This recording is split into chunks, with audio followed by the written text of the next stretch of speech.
Lord Josias, incarnated as Yeshua by the direct breath of the solar Logos, at the same moment that Francella appeared to Mary. Thus was the virgin birth.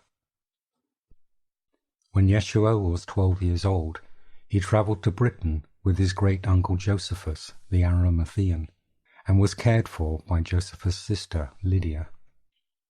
They came by ship to Cornwall, then by foot to Avalon, and stayed here for 2 years. Yeshua made a friend with a girl called Nydia, whose father was a Greek trader in metals like Josephus. She dwelt in a hamlet at Mere, and often did they play together. One day Nydia called to Yeshua, "Come, O little Nazarene, let us play cross-sticks in the yonder coppice with me." And the two vanished into the little wood. All was quiet, save for the little laughs which echoed in the air. Suddenly there was a cry of terror, and Nydia came running to Lydia. "Good lady, come quickly to yonder coppice with me. There is something amiss with Yeshua." Together they ran into the wood, then halted dead. Yeshua stood in a clearing, his eyes fixed before him in an unseeing stare, his face white and tears streaming down his cheeks. He was staring at 2 large sticks placed in a crosswise fashion against the trunk of a tall tree.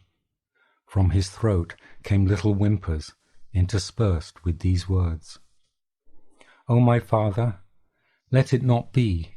Take the cross from my path. Must I permit it to see the future in this wise? Couldn't thou not show me something pleasant instead, beloved?" And he fell to the ground in a torrent of weeping.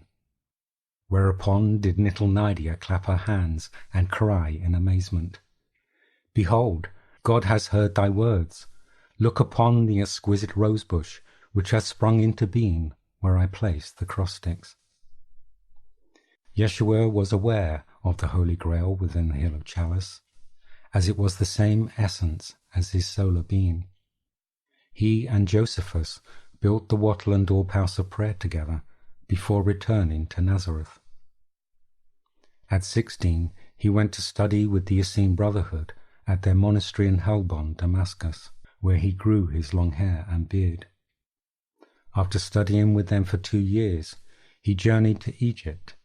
He began to teach and foregather with the wise men, while immersing himself in the study of the occult to make up his own fair mind the good from the bad. After he had learnt all that Egypt could teach, he returned home to make ready to visit Britain with Josephus again. When they arrived in Cornwall, Yeshua asked to travel to Avalon alone, as he had special work to do for God. On arrival, he hastened to a house on the Tor where Nydia lived with her mother and stayed for 10 days. Early one morning he was walking through an orchard where trickled a stream whose waters were tinted red, when a loud voice of Michael spoke to him. "My sweet brother, behold, it is I, Michael. I do but come to say the spot is near, though it lies hidden under a boulder. Look ahead, beloved, and you will see it." Yeshua looked and saw a clearing, and in the center a rock. He removed the boulder to reveal a deep hole with water gushing there, and a radiance hung over it. He looked down and said, "Behold, the rivers of life gush forth. Behold, the stream of the Grail." Then he raised his arms above it and looked upward. "O my Father, endow me now with a manifest portion of my radium ray. Give to thy Son Yeshua the power to instill these waters with the essence of God-life. See, Father, these streams will fall for healing. May they who drink of the clear waters have the inward eye opened. May the sick sing thy praise, and may the future generations of Britain be aware that Yeshua walked on this spot and bathed in the precious well." He disrobed and lowered himself into the icy waters. Then, as though it were a holy baptism, there broke such a light over the well, and sweet music filled the air.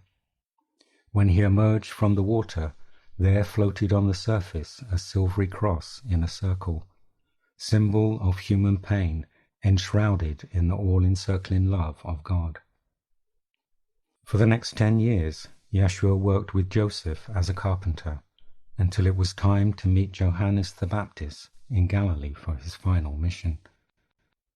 After Yeshua was murdered on the cross, Josephus the Arimathean, Mary Magdalene, and the disciples came to Avalon. They had with them the relics of the crucifixion, the cross in its entirety, the thorned crown, the spear that pierced his side, and the tomb wrapping.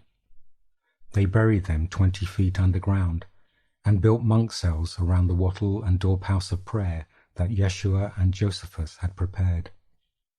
Josephus also bought Yeshua's staff and planted it on Wirral Hill to mark the place of the first Essene temple of his Christ teachings.